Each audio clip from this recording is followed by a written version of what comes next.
a todos. Essa é mais uma edição do nosso Hispano Talk, um programa que traz aí os bastidores da política, da economia, atualidades. A intenção aqui é levar o debate, debatermos o que está em voga no cenário político nacional. Aqui na redação conosco estamos eu, Caroline e Isabelle. E hoje nós temos a honra de receber Eduardo Galvão, o professor Eduardo Galvão. Professor, muito bem-vindo. Por favor, fique à vontade e se apresente. Bom, amor, muito obrigado. É um prazer estar aqui com vocês e com a audiência para a gente poder bater um papo hoje. Então, muito obrigado pelo convite a você e a sua equipe. Deseja que eu me apresente, conte uma breve bio? Por favor, Bom, eu sou Eduardo Galvão, eu trabalho na área de Public Affairs ou de Relações Governamentais há mais de 20 anos e também tenho o prazer de lecionar nessa área. Eu sou coordenador e professor do MBA de Políticas Públicas e Relações Institucionais no IBMEC e também ministro cursos de curta duração, treinamentos executivos de curta duração. Na minha atividade executiva, eu sou o diretor da consultoria BCW Brasil, uma consultoria de comunicação integrada que trabalha relações públicas e relações governamentais. Tenho diversas atuações na área de políticas públicas, projetos sociais em políticas públicas, e já tive a grata satisfação de ensinar muita gente do setor público e do setor privado. Excelente, Eduardo. Vamos começar sobre o cenário político atual.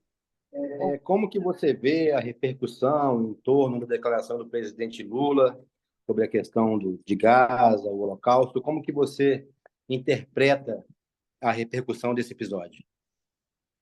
Bom, primeiro, é importante a gente destacar que esse assunto particularmente, ele acaba trazendo uma discussão muito passional, tanto de um lado quanto de outro. A gente está vivendo um momento na nossa política onde existe uma calcificação dos polos, e é uma calcificação identitária. Eu explico o que é isso. Até alguns poucos anos atrás, era muito mais fácil de pessoas serem convencidas por ideias do campo da esquerda ou da direita. Havia um diálogo maior. Hoje, essa polarização ela está muito sedimentada, de forma que as pessoas se identificam com um dos polos e não importa o argumento ou o benefício econômico, a situação do país, não importa o que o outro lado está fazendo. Por uma questão de identidade, né? Se eu sou de esquerda, a pessoa de direita é meu oponente. E vice-versa. Se eu sou de direita, eu não concordo em nada com o que a esquerda fala. E isso acaba trazendo um vício para o debate, porque a gente deixa de discutir ideias, e que é salutar. A democracia precisa da esquerda e da direita, é justamente, né, da síntese das duas visões que a gente traz soluções em políticas públicas. Então, a democracia não existe sem ter a esquerda e a direita. Mas, por conta disso, né, é que eu digo que esse debate ele acaba sendo muito contaminado por emoções. Quem tem mais afinidade com o campo da esquerda vai defender a fala do presidente Lula. Quem tem mais afinidade com o campo da direita acaba defendendo, aliás, sendo contrário às ideias, né, à fala. Mas isso muito mais por uma questão identitária do que por uma questão de fato, discussão de ideias. Agora, para falar exatamente da questão, né, da crise diplomática que isso gerou, bom, foi uma fala que teve efeitos desastrosos, né? Houve uma comparação com o Holocausto. O primeiro-ministro de Israel, Benjamin Netanyahu, respondeu duramente também. Então, houve excessos na fala, houve excessos também na resposta que foi dada. Isso acabou gerando um mal-estar diplomático, isso acabou servindo também nas políticas locais, né? No Brasil, uma oposição muito grande do campo da direita, manifestações no Congresso Nacional, né, pedidos de impeachment, e na esquerda, né, um apoio muito grande, não só das pessoas do governo, como também de pessoas, de setores simpatizantes da esquerda em apoio ao presidente Lula. O argumento desses setores é que o Lula teve a coragem de dizer o que muita gente não tinha tido coragem até então. Bom, esses são os argumentos. No caso do cenário político de Israel, Benjamin Netanyahu ele está com uma popularidade muito baixa. A rejeição ao governo dele é muito alta. Então, muitos analistas indicam que Netanyahu fará de tudo para se manter no poder. E isso passa por estender ao máximo o conflito na faixa de Gaza. Quanto mais esse conflito se estende, maior a popularidade dele, ou mais sedimentada fica a popularidade dele, ao mesmo tempo em que ele prolonga a sua estadia no governo. E o fato de essa resposta ter tido muitos excessos e ter havido uma espetacularização dela, envolvendo redes sociais, envolvendo fala de ministro, um evento no Museu do Holocausto. Então, isso tudo, né, é um cenário de espetáculo. E isso acaba deixando a base de apoio do Benjamin Netanyahu muito mais quente, muito mais ativa. Então, politicamente, para Benjamin Netanyahu, é uma movimentação que faz sentido, tendo em vista que ele deseja se manter no poder. Mas, volto a falar, esses são os fatos, né, de um ponto e de outro, mas essa questão, quando ela ganha as nossas mesas de jantares para discussão, elas acabam trazendo muita emoção.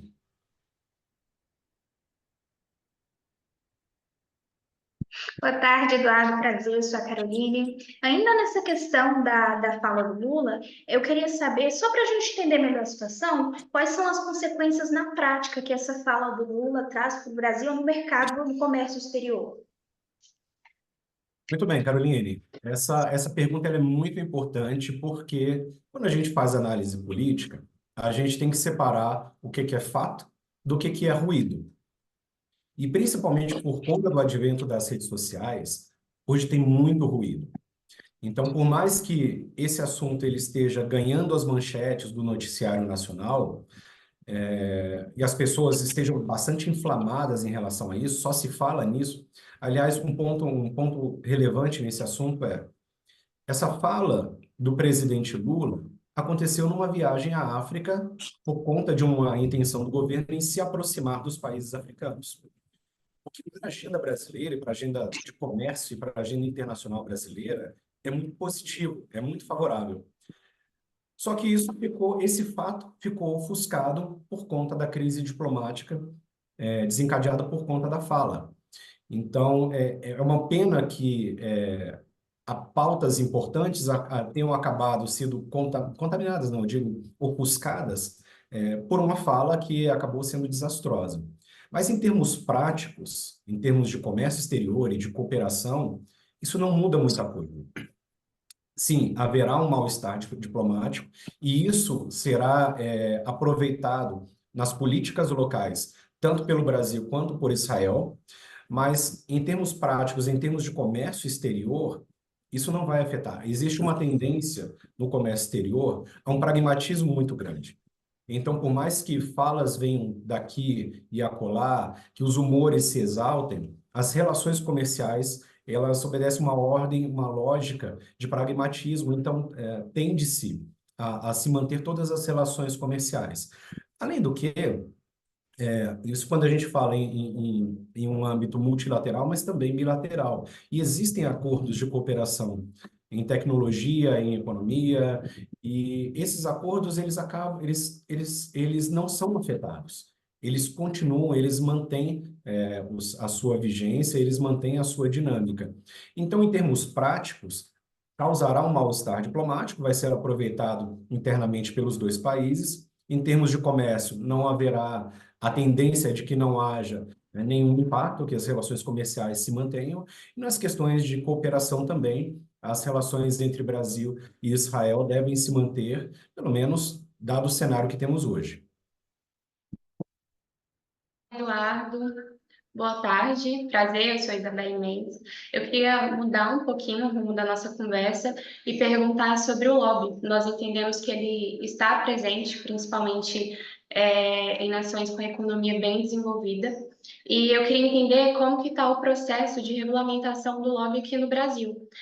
E já puxar também o gancho para entender um pouco mais sobre um projeto que você é idealizador, que é o Lobby Social, entender mais ou menos como ele funciona. Muito bem, muito obrigado pela pergunta, Isabelle.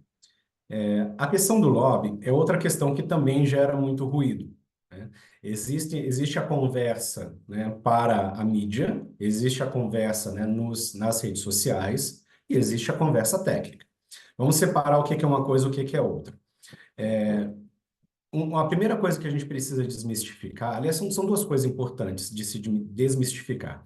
Primeiro é a associação equivocada que se faz entre lobby e corrupção. As duas coisas não são sinônimos, pelo contrário, uma é excludente da outra. Onde existe lobby e diálogo, não há corrupção. Corrupção são crimes previstos no Código Penal. Concussão, advocacia administrativa, tráfico de influência, isso tudo é crime e isso está previsto no Código Penal. Já a atividade de lobby, vamos começar a conceituar, né, que é a influência do setor privado, ou até mesmo do setor público, mas a influência de algum agente por uma decisão. Pode ser uma decisão governamental, pode ser uma decisão em âmbito privado. Então, significa influência. E a influência na política ela é dada principalmente pelo diálogo. E a democracia, ela demanda diálogo, como a gente até havia falado antes, a síntese entre esquerda e entre direita, a prevalência de uma determinada posição, isso tudo é construído, negociado e consensuado por meio do diálogo. Então é importante a gente separar o que é a atividade ilícita do que é a atividade de lobby, que é acessória à gestão governamental. Eu digo isso porque é impossível para um único decisor, vamos imaginar um parlamentar que foi eleito por uma base estadual de um determinado segmento da economia, vamos dizer que ele foi eleito pelo Rio Grande do Sul e é médico. É muito difícil que esse parlamentar entenda de vários temas complexos que vão passar pela mão dele, como, por exemplo, segurança pública, previdência, tributação. É normal, é esperado que a gente pode esperar que ele saiba de muitos assuntos, mas saber com profundidade sobre todos os assuntos, isso não é possível. Então, esse diálogo entre os decisores e o setor privado é muito importante para que os decisores possam receber informações técnicas e colaborações que vão subsidiar, que vão ajudar na tomada de decisão. Isso traz isso aumenta a participação social nas decisões em políticas públicas, e isso traz legislações e regulações muito mais equilibradas, porque também estão considerando as visões do setor privado de um lado e de outro. Pois bem, então, essa é uma outra questão que a gente também precisa deixar bem esclarecida. Quanto ao debate que existe hoje sobre lobby, principalmente em relação à regulamentação, é uma falácia, Isabelle, dizer que não existe regulação do lobby no Brasil. Agora eu estou trazendo um aspecto muito mais técnico, tá, dessa discussão. Porque se a gente for comparar a lei do lobby dos Estados Unidos, que é a mais antiga e é usada como paradigma, não estou dizendo que é a melhor solução para nós, mas é usada sempre como uma referência. Se a gente pegar essa lei e fizermos um raio-x de todos os assuntos que são regulados, dispostos na lei, e fizermos uma comparação com o que existe de regulação aprovada em vigor no Brasil, a gente vai ver que apenas um dos pontos da lei norte-americana não está previsto no ordenamento jurídico brasileiro. Isso não é por uma omissão, isso é por uma incompatibilidade com o nosso sistema. Vou explicar isso.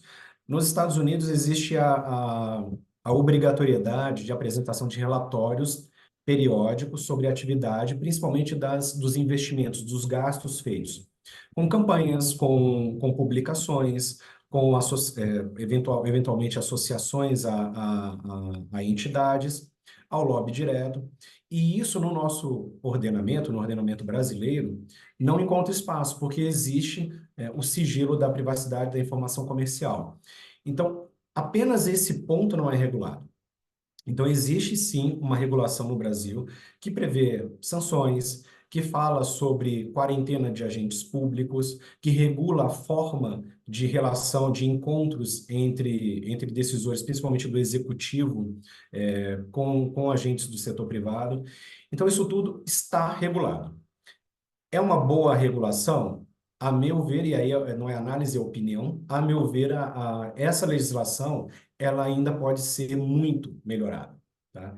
E hoje, o que a gente tem como forma do projeto de lei de regulamentação do lobby é uma versão, é um entendimento muito mais amadurecido de como que essas relações devem se dar, e esse amadurecimento na discussão trouxe aspectos muito importantes para o projeto de lei, que são o accountability, quer dizer, a responsabilização pelo que você fala, pelo que você leva de informações ao governo, mas principalmente de transparência das informações. Então, eu digo não apenas em relação à informação que é direcionada a um decisor, mas também a própria informação sobre que encontros estão acontecendo.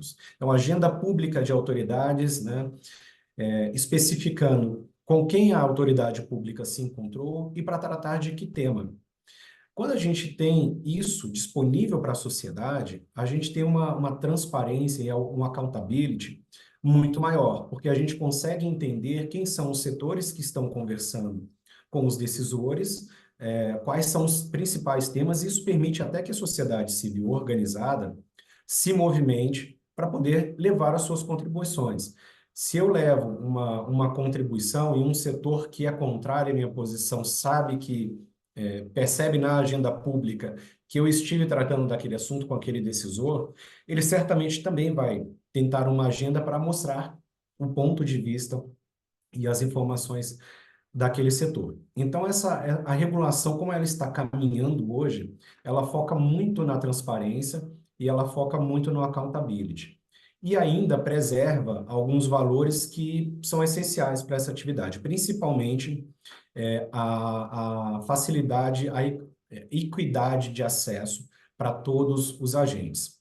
Isso quero dizer o seguinte: o acesso aos decisores, aos tomadores de decisão, ele não deve ser restrito a determinada categoria, a determinado tipo de profissional, a um determinado credenciamento. O parlamento é a casa de discussão das leis, a Câmara dos Deputados é a casa do povo, o Senado Federal é a casa dos estados, representa os estados. Então, a gente imaginar que somente um determinado grupo pode ter acesso, a gente está não só criando uma reserva de mercado, mas a gente está prejudicando o próprio debate das políticas públicas. Então, por premissa, essa regulação ela deve garantir o amplo acesso a todos os grupos sociais. Pode ser um grande conglomerado de empresários industriais, pode ser uma simples associação do interior de um determinado estado, de uma comunidade vulnerável. Todos devem ter o mesmo acesso na participação política, na discussão de políticas públicas.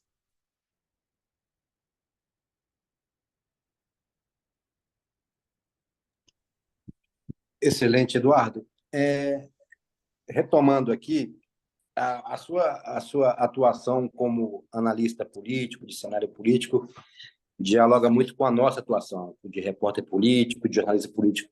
Eu queria que você falasse um pouco da sua rotina, como é que você levanta informações, como é que você apura, como é que você se prepara para poder opinar sobre temas específicos. Já pego carona. Hoje, na coluna, nós destacamos que o embate entre o Palácio e o Centrão tem causado baixas na esplanada dos ministérios, né? O pessoal sendo demitido por causa desse embate com o presidente dele. Eu queria que você fizesse também uma breve análise da relação da presidência com o Congresso Nacional hoje, tá? Muito bem, vamos lá. Antes de entrar nas suas duas perguntas, eu vou terminar de responder a Isabela, porque eu já estava deixando passar um ponto da pergunta dela, que é sobre o lobby social. Eu poderia, com prazer, ficar algumas horas falando sobre o lobby social, mas eu vou tentar ser bem sucinto. O lobby social é um projeto, é uma atividade pro bono, é um projeto social que nasceu no âmbito do IBMEC, foi realizado pelo Pensar Reugov, que é um instituto que eu criei, e esse projeto ele nasceu da parceria inicialmente entre o Pensar Reugov e o IBMEC. Depois, várias outras organizações se tornaram parceiras do projeto. Esse projeto consiste em prestar uma assistência social a grupos vulneráveis. Igual a gente vê em algumas profissões, como dentistas, advogados, médicos, psicólogos, que fazem atendimento gratuito à comunidade, nós resolvemos fazer um atendimento gratuito também, mas para fazer lobby para grupos vulneráveis.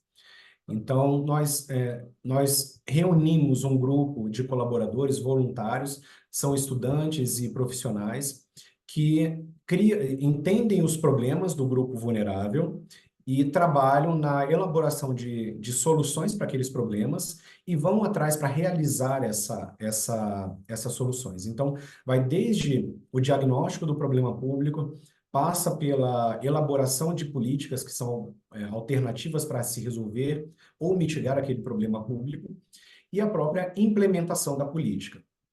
Então, esse projeto ele começou aqui em Brasília e nós começamos atendendo o grupo dos catadores de resíduos e à medida que nós fomos caminhando e outras organizações acabaram apoiando o projeto, esse projeto começou a ganhar outros estados. Então, ele foi inicialmente para Goiânia, numa parceria com a Universidade Federal de Goiás, e também foi para Santa Catarina, né, numa parceria com uma consultoria de Santa Catarina e também a faculdade local.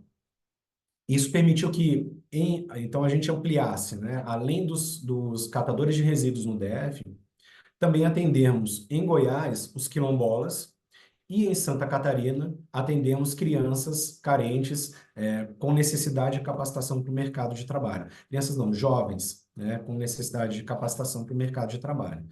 E é uma forma de a gente também poder trazer um pouco dessa atividade, que é uma atividade cara, normalmente são grandes empresas ou grupos econômicos que acabam tendo profissionais, e essas comunidades mais vulneráveis não têm recursos para poder custear uma estrutura como essa. Então, trabalhando assim de maneira pro bono, essas comunidades podem ter a assessoria, o apoio de profissionais que trabalham para algumas das empresas, das maiores empresas que estão no Brasil.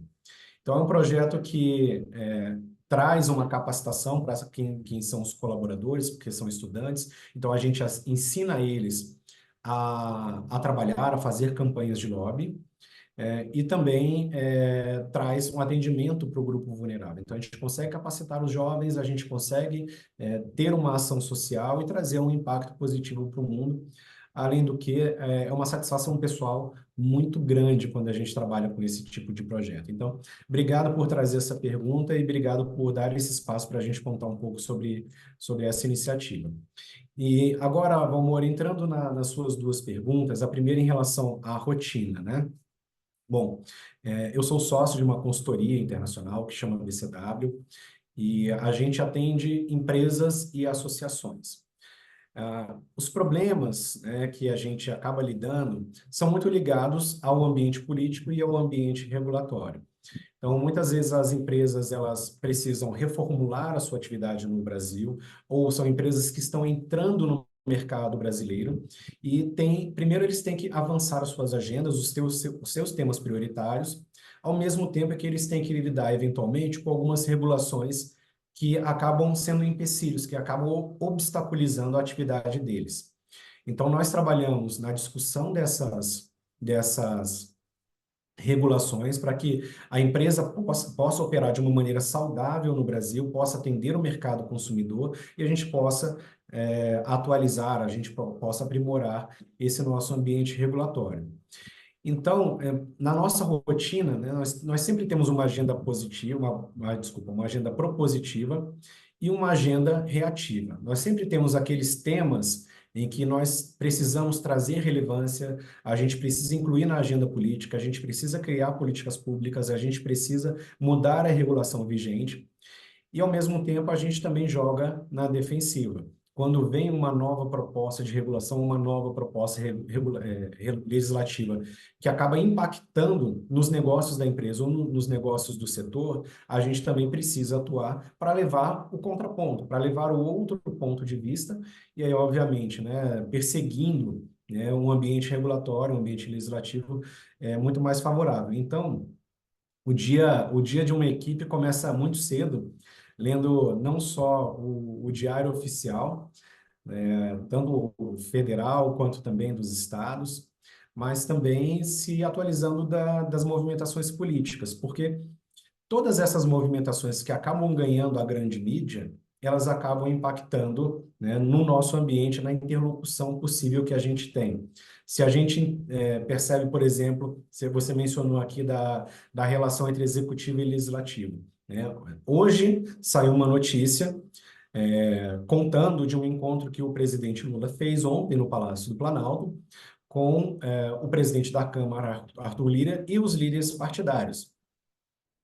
E a partir disso foi estabelecido um cronograma de desembolso de recursos para emendas parlamentares. Essa é uma notícia muito importante, ganhou todas as grandes mídias, e isso impacta diretamente no nosso dia a dia. Porque agora a gente está entendendo que a interlocução entre os parlamentares e a presidência da República está muito mais fluida. Se fosse o contrário, a gente provavelmente teria que deixar algumas ações, algumas estratégias em banho-maria até que essas relações elas estivessem mais azeitadas. E vamos também entender que quanto mais o executivo tem uma relação muito bem estruturada, muito próxima do legislativo, mais fácil é de o executivo poder aprovar as suas pautas, as suas próprias iniciativas legislativas, os seus projetos de lei. Então, entendendo que esse cenário hoje está muito mais próximo, né, a relação entre executivo e legislativo, a gente pode esperar que o executivo tenha um alto índice de sucesso na sua agenda prioritária, nos projetos de lei que apresentou ao Congresso Nacional como sendo sua prioridade. Muitos desses projetos impactam significativamente a economia e o setor privado. Então, a nossa rotina passa por entender essas movimentações, entender quais são as matérias que estão sendo debatidas, participar desses debates e acompanhar essa tomada de decisão. Então, nós trabalhamos desde entender, olhar o ambiente político, fazer análises, criar inteligência política, até estratégias de atuação para diálogo e para influência com os tomadores de decisão. E agora, entrando no último ponto que você tinha trazido, sobre a relação entre os poderes, né? A gente já trouxe alguns pontos aqui, mas acho que também vale a pena a gente explicar por que isso, por que essa relação, essa dinâmica precisa se dar dessa forma. Bom, nós vivemos num sistema multipartidário em que há muitos partidos. É diferente de um sistema político como o norte-americano, em que você tem 2 partidos muito bem definidos. No Brasil, a gente tem uma gama muito grande de partidos. Isso acaba trazendo como consequência que todo governante eleito, via de regra, todo governante eleito, não tem, apenas com o seu partido, uma base legislativa, uma base parlamentar de apoiamento suficiente, primeiro, para ele se blindar de eventuais pedidos de impeachment e, com isso, garantir a governabilidade, quanto também poder aprovar as suas pautas prioritárias. Então, o presidente precisa do apoiamento do Congresso Nacional, para se manter no poder, para garantir a governabilidade e também para aprovar as suas agendas prioritárias. Então, para que isso aconteça, para que essa base de apoiamento seja solidificada, o nosso sistema acaba direcionando que o executivo faça, ou que o partido que concorre à presidência faça coalizões políticas e divida o poder. É por isso que na composição, e existem vários partidos, não só de esquerda, mas também de centro, apoiando o atual governo. Por conta disso, o governo divide a tomada de decisão, divide a gestão do Estado. Isso acontece basicamente por duas formas. Primeiro, a distribuição de cargos, ou seja, o presidente nomeia ministros que sejam de partidos de centro, que sejam de partidos até da oposição, mas que façam parte daquela coalizão de governo. E também a distribuição de emendas parlamentares. Essas emendas, eu tenho algumas ressalvas em relação ao formato como hoje elas estão, mas vamos falar apenas da essência das emendas parlamentares. É uma forma de o poder legislativo também ter alguma ingerência sobre o orçamento público. O executivo é quem tem que realizar o orçamento, mas ele é aprovado pelo Congresso Nacional. E esse instrumento, ele permite que os deputados, os parlamentares, indiquem como que eles preferem que esses recursos sejam, em algum limite, né?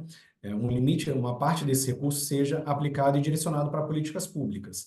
E tem uma razão de ser muito legítima, porque os parlamentares é que estão próximos das bases e que estão mais na ponta, que conhecem o interior do país. Então, naturalmente, né, eles são pessoas que têm uma condição muito boa de poder indicar a alocação de recursos para a execução de políticas públicas. Contudo, isso, e aí eu estou me estendendo um pouquinho, tá, na discussão, o uso dessas emendas parlamentares, da forma como está hoje, ou seja, um volume muito grande de recurso público, que acaba indo para os parlamentares fazerem indicações, é um recurso que antes era coordenado, que era gestado pelos ministérios. Então, havia uma inteligência, uma gestão, uma coordenação, né, dos programas de políticas públicas e, com base, né, na visão do todo, os recursos eram distribuídos. Quando isso vai para o poder legislativo, né, numa soma muito grande, acaba que essa coordenação para uma formulação de políticas públicas mais acertada não obedece essas boas técnicas de gestão. O que acontece é que os parlamentares acabam fazendo direcionamentos para questões muito pontuais, mas essas iniciativas elas não se conversam entre si, elas não estão coordenadas. Então, isso faz com que a gente perca muito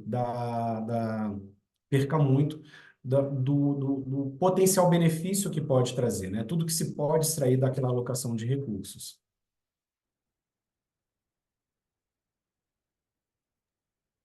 Excelente, Eduardo.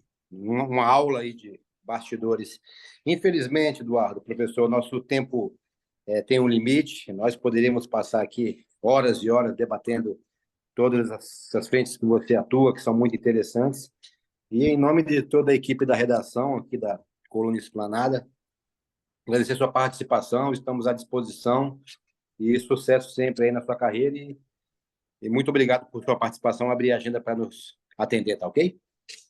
Bom, muito obrigado. Quero agradecer também a sua equipe por abrir esse espaço. Foi um prazer conversar com vocês, com a audiência do canal e até uma próxima.